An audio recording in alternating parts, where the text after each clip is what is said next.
Amazing grace. God bless you, brothers and sisters. Greetings on this Saturday morning. This is the Saturday before Easter. It's a big event for us as a congregation and a big event for the church as a whole. As we walk through this Saturday morning, I'd like for us to consider what Saturday must have been for those disciples and followers of Christ over 2,000 years ago. Friday had been a horrible day. I mean, the week just did not end the way that they had expected. They saw their friend, they saw their teacher crucified. They saw the person that they thought was God wrapped in flesh. That's what they believed, and they saw him die. It just, nothing about that was good. And we don't really know much about what happened after that. We really don't know much about Saturday. All we really know is that Luke tells us in chapter 23, starting in verse 50, that a man named Joseph asked Pilate to take Jesus' body so he could bury it before the evening came and the day of rest, the Sabbath, began. And he also tells us that the women that were there for Jesus' crucifixion, that they followed Joseph and Jesus' body because they wanted to make sure that they knew where Jesus was buried. And then Luke tells us that they went home to prepare spices and perfumes to anoint the body Sunday because the day of rest was coming and there's nothing they could do on that day. Think about it. They were preparing to anoint the body on Sunday because they were expecting Jesus to do what dead people do, which is stay dead.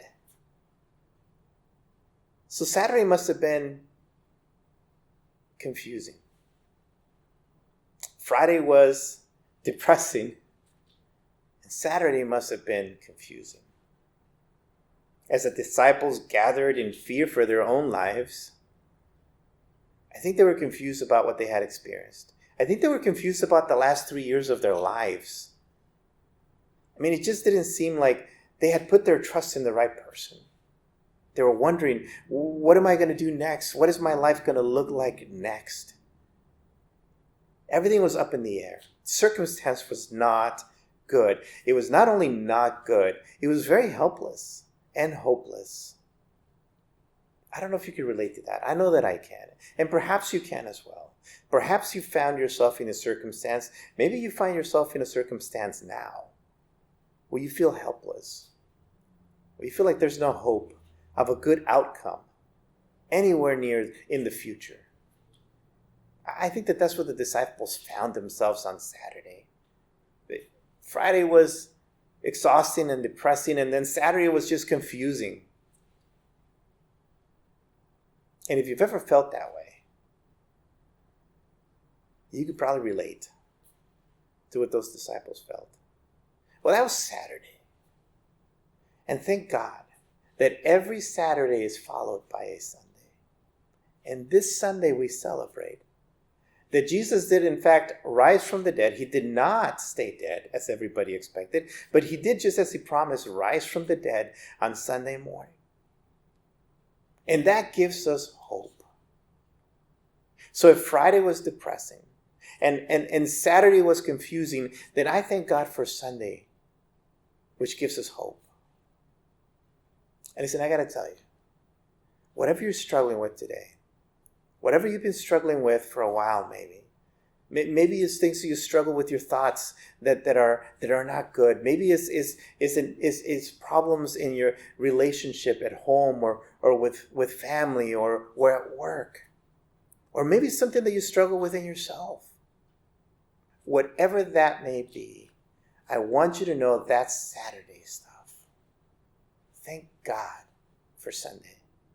Because what we know now, that the disciples did not know then, and they actually did, but they just forgot what Jesus had said, like sometimes we forget. What we know is that no Saturday has any chance against Jesus' Sunday. So this Sunday, I encourage you to come and join us to worship and celebrate Jesus' resurrection. I invite you to come and join us, but also I encourage you to invite others to join us on that day. We'll have two services. We'll have a 9:30 service, which is in Spanish, and then we'll have an 11:30 service in English. I can't wait to see you. May God bless you, and may God bless your family. It is such an honor and a joy to walk life with you. God bless you. Lead us home.